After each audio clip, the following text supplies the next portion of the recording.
സിന്ദൂരരേഖ ഭാഗം 44. മനു രാത്രി 10 മണിയായപ്പോഴാണ് തിരികെ എത്തിയത്. അവൻ്റെ വരവ് തന്നെ ആകെ ക്ഷീണിച്ചായിരുന്നു. അവൻ്റെ മുഖത്തുനിന്ന് തന്നെ അവൻ വല്ലാതെ ടയേർഡാണെന്ന് അമ്മാളുവിന് മനസ്സിലായി. അവൻ വരുമ്പോൾ തന്നെ അനവദ്യ ആരാണെന്ന് ചോദിക്കണം എന്നായിരുന്നു അവൾ കരുതിയിരുന്നത്. എങ്കിലും അവൻ്റെ ക്ഷീണത്തോടെ തളർന്ന മുഖം കണ്ടതും അവൾക്കൊന്നും ചോദിക്കാൻ തോന്നിയില്ല. മനു നേരെ വന്ന് സോഫയിലേക്കിരുന്നു. തല സോഫയിലേക്ക് ചാരി വെച്ചു. അവനൊന്നും മിണ്ടാതെ അങ്ങനെ ഇരിക്കുന്നത് കണ്ടതും അമ്മാളു അവനെ തന്നെ നോക്കി നിന്നു.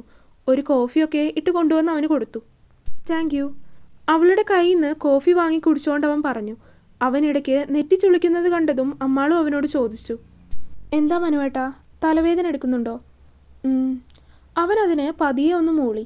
അമ്മാളു വേഗം ബാഗിൽ കരുതി വെച്ചിരുന്ന വിക്സ് എടുത്ത് അവന് കൊടുത്തു. ഒന്ന് പോയി കുളിക്കും മനുവേട്ടാ, കുളിച്ചു കഴിഞ്ഞാൽ തലവേദന ഒന്ന് കുറയും. അമ്മാളു പറഞ്ഞത് കേട്ടിട്ടും മനു കുറച്ചു നേരം അവിടെ തന്നെ ഇരുന്നു. അത് കഴിഞ്ഞ് പോയി കുളിച്ചു. ഭക്ഷണം കഴിക്കാനുള്ളൊരു മൂഡില്ലാതിരുന്നത് കൊണ്ട് അവൻ ഫുഡ് കഴിച്ചില്ല. അവൻ കഴിച്ചില്ലെങ്കിലും അമ്മാളു അവൻ ഉറങ്ങട്ടെ എന്ന് കരുതി. അവൻ ഉറങ്ങിക്കഴിഞ്ഞ് അവൾക്ക് വിശന്നപ്പോൾ അവൾ വന്നിരുന്ന് ഭക്ഷണമൊക്കെ കഴിച്ചു. അതിനുശേഷം കട്ടിലിലേക്ക് പോയി കിടന്നു. കട്ടിലിൽ കിടന്നു കഴിഞ്ഞപ്പോൾ വീണ്ടും അവളുടെ മനസ്സിലേക്ക് അന്നേരം ആ പെണ്ണ് വിളിച്ച കാര്യം ഓർമ്മ വന്നു. തിരിഞ്ഞും മറിഞ്ഞും കിടന്നിട്ട് അവൾക്ക് ഉറക്കം വരുന്നില്ല. അനവദ്യ എന്ന പേര് ഇൻസ്റ്റഗ്രാമിലും ഫേസ്ബുക്കിലും ഒക്കെ നോക്കിയെങ്കിലും അതിലൊന്നും അങ്ങനെ ഒരാളെ കിട്ടിയില്ല. ഹോ, അവളുടെ ഒരു ഉണക്ക പേര്! ആ താടകേൻ്റെ ഉറക്കവും കളഞ്ഞു. അമ്മാളു വീണ്ടും നേരെ കിടന്ന് പുതപ്പെടുത്ത് തലവഴി മൂടി കണ്ണടച്ച് കിടന്നു. പിറ്റേ ദിവസം അമ്മാളു രാവിലെ തന്നെ ഉണർന്നു. നോക്കുമ്പോൾ മനു നല്ല ഉറക്കത്തിലാണ്. അവനെ ഉണർത്താതെ എഴുന്നേറ്റ് പോയി കുളിച്ചൊക്കെ വന്നു. മനുവിന് ഇന്നലെ തലവേദനയായിട്ട് കിടന്നു കഴിഞ്ഞ് പിന്നെ അവൻ്റെ കാര്യം നോക്കിയിട്ടില്ല. അതെങ്ങനെയാണ്? രാത്രി താൻ ഉറങ്ങിക്കഴിഞ്ഞാൽ പിന്നെ എന്ത് സംഭവിച്ചാലും താൻ അറിഞ്ഞിട്ടുണ്ടാവില്ല. മനുവേട്ടൻ ഇനി രാത്രി എങ്ങാനും ഉണർന്നോന്നാവോ? രാത്രി തലവേദന കൂടിയോന്നാവോ? അമ്മാളും അന്നേരം ആലോചിച്ചു. അടുക്കളയിൽ പോയി ഇന്നലത്തെ ചപ്പാത്തി ഉണ്ടാക്കാനുള്ള മാവും ബട്ടർ ചിക്കനും ഒക്കെ ഇരിക്കുന്നുണ്ട്. അതുകൊണ്ട് വേറെ പണിയാൻ നിന്നില്ല. അതൊക്കെ ഫ്രിഡ്ജിൽ നിന്നെടുത്ത് പുറത്തേക്ക് വെച്ച് ചൂടാക്കി എടുത്തു. ഒരു കോഫിയൊക്കെ ഇട്ട് പുറത്തെ ബാൽക്കണിയിലേക്ക് പോയി നിന്നുകൊണ്ട് കോഫി കുടിച്ച് അതൊക്കെ കണ്ട് ആസ്വദിച്ചു. അത് കഴിഞ്ഞ് ഫോൺ എടുത്തപ്പോൾ അച്ഛനെയും അമ്മയെയും ഒന്ന് വിളിക്കാമെന്ന് കരുതി. പക്ഷേ അവരിപ്പോൾ തിരക്കിലായിരിക്കുമെന്ന് തോന്നി. അച്ഛന് പഞ്ചായത്തിലേക്ക് പോകാനുള്ള തിരക്കായിരിക്കും. അങ്ങനെയാണെങ്കിൽ ശ്രീയമ്മയെ വിളിക്കാമെന്ന് കരുതി അങ്ങോട്ട് വിളിച്ചു. ആരെങ്കിലും വിളിച്ചൊന്ന് സംസാരിച്ചാൽ മതി അവൾക്ക്. അമ്മേ, ഗുഡ് മോർണിംഗ്. വീഡിയോ കോൾ ചെയ്ത് ഫോൺ ഒരിടത്ത് വെച്ച് അവൾ അമ്മയോട് സംസാരിച്ചു. അമ്മ അടുക്കളയിൽ ജോലിയൊക്കെ കഴിഞ്ഞ് വെറുതെ ഇരിക്കുമായിരുന്നു. അത് നേരത്തെ ഊഹിച്ചത് കൊണ്ടാണ് അമ്മയെ വിളിച്ചത്. കാരണം ഉണ്ണി പോകുന്നതിന് മുൻപ് അവന് കൊണ്ടുപോകാനുള്ള ഭക്ഷണങ്ങളും അവന് കഴിക്കാനുള്ളതുമൊക്കെ അമ്മ നേരത്തെ തന്നെ ഒരുക്കി വെക്കും. അതുകൊണ്ട് തന്നെ ഏകദേശം 7 മണിയൊക്കെ ആകുമ്പോഴേക്കും അവിടെയുള്ള എല്ലാ ജോലികളും തീർന്നിട്ടുണ്ടാകും. കുറേ നേരം അങ്ങനെ അമ്മയോട് സംസാരിച്ചിരുന്നപ്പോഴാണ് അവൾക്ക് അനവദ്യയുടെ കാര്യം ഓർമ്മ വന്നത്. മനുവേട്ടൻ അറിയാമെന്ന് പറഞ്ഞ സ്ഥിതിക്ക് ഇനി അമ്മയ്ക്ക് അവളെ അറിയുമെങ്കിലോ എന്ന് കരുതി അവൾ അമ്മയോട് തന്നെ ചോദിക്കാമെന്ന് കരുതി. സംസാരത്തിനിടയിൽ അമ്മാളു അമ്മയോട് ചോദിച്ചു, അമ്മേ, ആരാ ഈ അനവദ്യ? പക്ഷേ അങ്ങനെയൊരു പേര് കേട്ടപ്പോൾ തന്നെ അമ്മ ഒരു നിമിഷം ഒന്ന് നിശബ്ദമായി. അമ്മയുടെ മുഖഭാവം മാറി. അമ്മാളും അതെല്ലാം കൃത്യമായിട്ട് തന്നെ കാണുന്നുണ്ടായിരുന്നു. നിനക്കിപ്പോൾ ഈ പേരെങ്ങനെ കിട്ടി? അവൾ എന്നെ വിളിച്ചിരുന്നു. അത് കേട്ടപ്പോൾ അമ്മയുടെ മുഖത്തേക്ക് ദേഷ്യം ഇരച്ചു കയറുന്നത് അമ്മാളു കണ്ടു. അവൾ നിന്നെ വിളിച്ചെന്നോ? എന്തിന്? എന്ത് പറഞ്ഞ്? അമ്മയുടെ ശബ്ദത്തിൽ അത് ചോദിക്കുമ്പോൾ ഗൗരവം, ദേഷ്യം. അതെനിക്കറിയില്ലമ്മ. ഇന്നലെ ഉച്ച കഴിഞ്ഞപ്പോൾ എന്നെ വിളിച്ചിരുന്നു. എന്നോട് ഇങ്ങോട്ട് സംസ്കൃതിയാണോ എന്ന് ചോദിച്ചു. ഞാനാണെന്ന് പറഞ്ഞപ്പോൾ അവളെ അറിയുമോ എന്നൊക്കെ ചോദിച്ചു. പിന്നെ അറിയാൻ വയ്യെന്ന് പറഞ്ഞപ്പോൾ മനുവേട്ടനോട് ചോദിച്ചു നോക്കാനാ പറഞ്ഞത്. നീ എന്നിട്ട് മനുവിനോട് ചോദിച്ചോ? ഞാൻ ചോദിച്ചില്ല അമ്മേ. എന്തിനാ അങ്ങനെ ഏതോ ഒരുത്തി വിളിച്ചിട്ട് മനുവേട്ടനോട് അവൾ ആരാണെന്ന് ചോദിക്കാൻ പറയുമ്പോൾ തന്നെ ഞാൻ ചോദിക്കാൻ നിൽക്കുന്നത്? മാത്രമല്ല ഇന്നലെ വൈകുന്നേരം മനുവേട്ടൻ വന്നപ്പോൾ നല്ല ടയേർഡായിരുന്നു. അമ്മാളു നിസ്സാര മട്ടിൽ പറഞ്ഞതും അല്പം ഗൗരവത്തോടെയുള്ള ശബ്ദത്തിലാണ് അമ്മ അവളെ വിളിച്ചത്. അത്ര നേരം തമാശ പറയും പോലെ പറഞ്ഞുകൊണ്ടിരുന്ന അമ്മാളു അമ്മയുടെ ആ വിളിയിൽ അമ്മയെ ഗൗരവത്തോടെ തന്നെ തിരികെ നോക്കി. അവളാണ്. അമ്മ പറഞ്ഞതും അമ്മാളുവിൻ്റെ മുഖം സംശയത്തോടെ ഒന്ന് ചുളിഞ്ഞു. നിമിഷ നേരം കൊണ്ട് അവളുടെ മുഖത്ത് ഒരുപാട് ഭാവങ്ങൾ മിന്നിമാഞ്ഞു. അനവദ്യ. അവളുടെ ചുണ്ടുകൾ വീണ്ടും ആ പേര് മൊഴിഞ്ഞു. നിമിഷ നേരം കൊണ്ട് അവളുടെ മുന്നിൽ ഒരുപാട് കാര്യങ്ങൾ മിന്നിമാഞ്ഞു. അവളിപ്പോൾ എന്തിനാ എന്നെ വിളിച്ചത്? അമ്മാളുവിന് അന്നേരം ആ ഒരു കാര്യത്തിലാണ് സംശയം തോന്നിയത്. കാരണം ഇപ്പോൾ അവൾക്ക് തന്നെ വിളിക്കേണ്ട യാതൊരു കാര്യവുമില്ല. അങ്ങനെയുള്ളപ്പോൾ എന്തിനവൾ തന്നെ വിളിച്ചു എന്നൊരു ചിന്തയായിരുന്നു അവളിൽ. അത് നമുക്കറിയില്ല.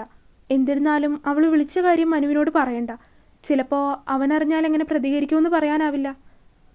സംസ്കൃതി. അമ്മ അങ്ങനെ പറഞ്ഞു കഴിഞ്ഞപ്പോൾ തന്നെ പെട്ടെന്ന് അടുക്കളയുടെ പുറത്തുനിന്ന് അവൻ അവളെ വിളിക്കുന്ന ശബ്ദം കേട്ടു. അമ്മയോട് പറഞ്ഞ് വേഗം ഫോൺ വെച്ച് അവൾ പുറത്തേക്ക് നടന്നു. എന്താ മനുവേട്ടാ? ഇന്നെന്തായാലും എനിക്ക് എക്സിബിഷൻ നടക്കുന്ന സ്ഥലത്തേക്ക് പോകണ്ട, അതുകൊണ്ട് നമുക്കൊന്ന് പുറത്തേക്ക് പോയാലോ? അവൻ അങ്ങനെ ചോദിച്ചു കഴിഞ്ഞപ്പോൾ തന്നെ അവളുടെ മുഖം 1000 വാൾട്ടുള്ള ബൾബ് കത്തുന്നത് പോലെ പ്രകാശിച്ചു. അല്ല, മനുവേട്ടൻ ഇന്നലെ തലവേദന ആണെന്നൊക്കെ പറഞ്ഞല്ലോ, അതിപ്പോൾ എങ്ങനെയുണ്ട്? എനിക്കിപ്പോൾ കുഴപ്പമൊന്നുമില്ല, അതിടയ്ക്ക് വർക്ക് സ്ട്രെസ് കൂടുമ്പോൾ വരാറുള്ളതാണ്. മനു പറഞ്ഞതും അമ്മാളും ഒന്ന് മൂളി. വൈകുന്നേരമായപ്പോൾ രണ്ടുപേരുമാണ് പുറത്തേക്ക് പോയത്. അവിടെ അടുത്ത് തന്നെയുള്ള ഒരു പാർക്കിലേക്കാണ് ആദ്യം പോയത്. അവിടെ പോയി കുറച്ച് സമയം രണ്ടുപേരും വെറുതെ ഇരുന്നു. ഒരു ഐസ്ക്രീമൊക്കെ വാങ്ങി അവൻ അമ്മാളുവിന് കൊടുത്തു. സംസ്കൃതി കയ്യിലിരിക്കുന്ന ഐസ്ക്രീം നല്ല രീതിയിൽ കഴിച്ചുകൊണ്ടിരിക്കുന്നതിൻ്റെ ഇടയിലായിരുന്നു മനു അവളെ വിളിച്ചത്. നീ എന്നെ എന്ത് കണ്ടിട്ടാ സ്നേഹിച്ചത്? പെട്ടെന്ന് അവൻ അങ്ങനെ ചോദിച്ചതും അമ്മാളു സംശയത്തോടെയാണ് അവൻ്റെ മുഖത്തേക്ക് നോക്കിയത്. കാരണം ഇത്രയും നേരം ഇരുന്നിട്ടും ഒന്നും മിണ്ടിയിട്ടില്ല. അതുപോരാഞ്ഞ് ഇപ്പോഴത്തെ സിറ്റുവേഷനായിട്ട് യാതൊരു ബന്ധവുമില്ലാത്തൊരു കാര്യം അവൻ പെട്ടെന്ന് ചോദിച്ചപ്പോൾ അമ്മാളു ആകെ ഒരു സംശയത്തോടെയുള്ള മട്ടിൽ അവനെ നോക്കി. അവൻ്റെ ചോദ്യം കേട്ടിട്ടും എന്ത് പറയണമെന്ന് അറിയാൻ വയ്യാത്തത് കൊണ്ട് തന്നെ അമ്മാളു ഒരു നിമിഷത്തേക്കൊന്ന് നിശബ്ദയായി. ഹേയ്! ഒന്നും മിണ്ടാതെ വെറുതെ ഇരിക്കുന്ന അമ്മാളുവിനെ കണ്ടതും അവൻ അവളുടെ മുഖത്തിനടുത്ത് കൊണ്ടുവന്ന് ഒന്ന് വിരൽ ഞൊടിച്ചു. എന്താ? നീ എന്നെ ഇങ്ങനെ സ്നേഹിക്കുന്നത് എന്തിനാന്ന്? അവൻ അവളുടെ അടുത്തേക്ക് വന്ന് മുഖം അടുപ്പിച്ചുകൊണ്ട് ചോദിച്ചു. അതിപ്പോ എന്താ പറയാ? താൻ പറയ്. മനു അവൾക്ക് നേരെ തിരിഞ്ഞിരുന്നു. നിങ്ങളുടെ ഈ സൗന്ദര്യം. അവൻ്റെ മുഖത്തേക്ക് നോക്കി അവൾ അങ്ങനെ പറഞ്ഞതും മനു സംശയത്തോടെ അവളെ നോക്കി. ഏയ്, അത് കണ്ടിട്ടൊന്നുമല്ല. അത് പറഞ്ഞിട്ടും മനു പിന്നെയും അവളുടെ മുഖത്തേക്ക് തന്നെ നോക്കിയിരിക്കുവാണ്. നിങ്ങളുടെ ഈ ഹൈറ്റ്. ഏയ്, അത് കണ്ടിട്ടുമല്ല. മനുവേട്ടൻ്റെ എഡ്യൂക്കേഷൻ. അത് കണ്ടിട്ടുമല്ല. മുടി, സംസാരം, ക്യാരക്ടർ, ഇതൊന്നും കണ്ടിട്ടല്ല. അമ്മാൾ പറയുന്നത് കേട്ടതും അവൾ തന്നെ കളിയാക്കുവാണോ എന്നാണ് അവന് തോന്നിയത്. നീ എന്നെ കളിയാക്കുവാണോ? ഏയ്, ഞാൻ അങ്ങനെ ചെയ്യുവോ? അങ്ങനെ ചോദിച്ച് അവൻ്റെ മുഖത്തേക്ക് നോക്കിക്കൊണ്ട് അവൾ ഐസ്ക്രീം നുണഞ്ഞെടുത്തു. ഇനി നിനക്ക് എന്ത് വേണമെന്നാ പറഞ്ഞിരിക്കുന്നത്? ഹൈദരാബാദി ബിരിയാണി അല്ലേ? വാങ്ങിത്തരാം ഞാൻ. മനു അങ്ങനെ പറഞ്ഞതും അവൾ വേഗം ഞെട്ടലോടെ അവനെ നോക്കി. അയ്യോ മനുവേട്ടാ, എന്തിനാ? ഹൈദരാബാദി ബിരിയാണി എന്തായാലും വാങ്ങിത്തരണം. എൻ്റെ വലിയൊരു ആഗ്രഹമാണ് ഒത്തൻറ്റിക് ഹൈദരാബാദി ബിരിയാണി കഴിക്കണമെന്നുള്ളത്. ആണോ? അങ്ങനെയാണെങ്കിൽ നീ ഞാൻ ചോദിച്ചതിന് ഉത്തരം പറയ്. പിന്നെ ഞാൻ എന്ത് കണ്ടിട്ടാണ് നിങ്ങളെ സ്നേഹിക്കാൻ തുടങ്ങിയെന്ന് എനിക്ക് തന്നെ അറിയില്ല. പിന്നല്ല ഞാൻ നിങ്ങളോട് പറയാൻ പോകുന്നത്. അമ്മാളു അവൻ്റെ ചോദ്യം കേട്ടതും മനസ്സിൽ പിറുപിറുത്തു. പക്ഷേ അത് അല്പം ഒന്ന് പുറത്തേക്ക് വന്നു പോയിരുന്നു. എന്ത്? അവളുടെ അടക്കിയുള്ള സംസാരം കേട്ടതും മനു എന്താണ് സംസാരിക്കുന്നതെന്ന് ചോദിച്ചു. സത്യം പറയാം മനുവേട്ടാ, എനിക്ക് നിങ്ങളെ ഇഷ്ടപ്പെടുന്നത് എന്ത് കണ്ടിട്ടാണെന്ന് എനിക്ക് തന്നെ അറിയില്ല. അമ്മാളു ദയനീയമായിട്ട് അവനോട് പറഞ്ഞു. അത് നീ വെറുതെ പറയുന്നതാണ്. Every one have a reason to love someone. ചിലപ്പോൾ അത് നിനക്കിതുവരെ കണ്ടുപിടിക്കാൻ പറ്റിയിട്ടുണ്ടാവില്ല. മനു പറഞ്ഞതും അമ്മാളു സംശയത്തോടെ കുറേ കാര്യങ്ങൾ ആലോചിച്ചു. പക്ഷേ എത്രയൊക്കെ ആലോചിച്ചിട്ടും അങ്ങനെയൊരു ചോദ്യത്തിന് ഉത്തരം കണ്ടെത്താൻ അവൾക്ക് ഇതുവരെ ആയിട്ടുണ്ടായിരുന്നില്ല. വാ, ഇനി അധികം സമയം കളയണ്ട, നമുക്ക് പോയി ഒത്തൻറ്റിക് ഹൈദരാബാദി ബിരിയാണി കഴിക്കാം. അത് പറഞ്ഞ് അവൻ വിളിച്ചതും കയ്യിലിരിക്കുന്ന ഐസ്ക്രീം വേഗം കഴിച്ചു തീർത്ത് അമ്മാളു ആവേശത്തോടെ അവൻ്റെ കൂടെ പോയി. ഗൂഗിൾ മാപ്പിലൊക്കെ നോക്കി അത്യാവശ്യം വലിയൊരു മാളിനകത്ത് ഉള്ള റെസ്റ്റോറൻറ്റിലേക്കാണ് മനു അവളുമായി പോയത്. വലിയ ആവേശത്തോടെ ഹൈദരാബാദി ബിരിയാണി വേണമെന്നൊക്കെ പറഞ്ഞു. പക്ഷേ അത് വാങ്ങി കഴിച്ചു തുടങ്ങിയിട്ട് അവൾക്ക് പകുതി പോലും കഴിച്ചു തീർക്കാനാവുന്നുണ്ടായിരുന്നില്ല. ഒന്നാമത് അവൾക്കതിൻ്റെ ഫ്ലേവർ ഒന്നും ഇഷ്ടപ്പെട്ടില്ല. രണ്ടാമത് ഒരു 3 പേർക്കെങ്കിലും ഒരുമിച്ചിരുന്ന് കഴിക്കാൻ പറ്റുന്ന രീതിയിലുള്ള അത്രയും ക്വാണ്ടിറ്റിയുള്ള ബിരിയാണിയായിരുന്നു അവൾക്ക് കൊണ്ടുവന്ന് കൊടുത്തതും. പക്ഷേ അത് മുഴുവൻ കഴിച്ചു തീർന്നിട്ട് എഴുന്നേറ്റാൽ മതി എന്ന മനുവിൻ്റെ ഓർഡർ കൊണ്ട് മാത്രം അവൾ ദയനീയമായിട്ട് അവനെ നോക്കിയിരുന്ന് കഴിക്കുവാണ്. അങ്ങനെ ഇരുന്ന് കഴിച്ചുകൊണ്ടിരിക്കുന്നതിൻ്റെ ഇടയിലാണ് പെട്ടെന്ന് അവളുടെ ഫോണിലേക്ക് വീണ്ടും ഒരു കോൾ വരുന്നത്. ഫോണെടുത്ത് നോക്കിയപ്പോൾ തന്നെ ആ നമ്പർ കണ്ടപ്പോൾ അതാരാണെന്ന് അവൾക്ക് മനസ്സിലാക്കാൻ പറ്റിയിരുന്നു. അതുകൊണ്ട് തന്നെ അവൾ അതെടുക്കാതെ ഫോൺ കട്ട് ചെയ്തു.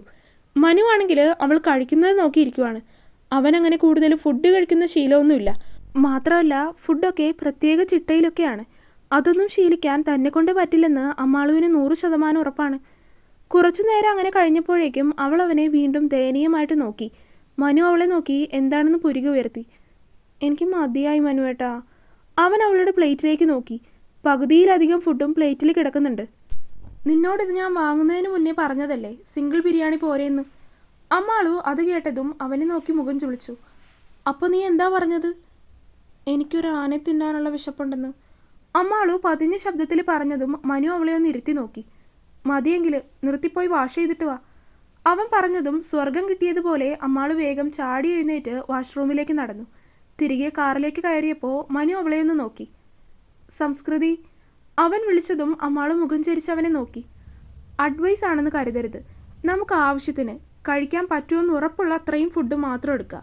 അല്ലാതെ വലിച്ചു വാരി എടുത്തിട്ട് പിന്നെ അത് വേസ്റ്റ് ആക്കി കളയരുത്. It's not a good habit. Manu പറഞ്ഞതും അമ്മാളും അതൊക്കെ കേൾക്കുന്നുണ്ട്. അവൻ പറഞ്ഞതും അതൊക്കെ തലയാട്ടി സമ്മതിക്കുകയും ചെയ്തു. തുടരും. അപ്പോൾ വീഡിയോ കണ്ടവരെല്ലാവരും വീഡിയോ ലൈക്ക് ചെയ്യുക. നിങ്ങളുടെ അഭിപ്രായങ്ങൾ എന്തായാലും അത് കമൻ്റായിട്ട് അറിയിക്കുക.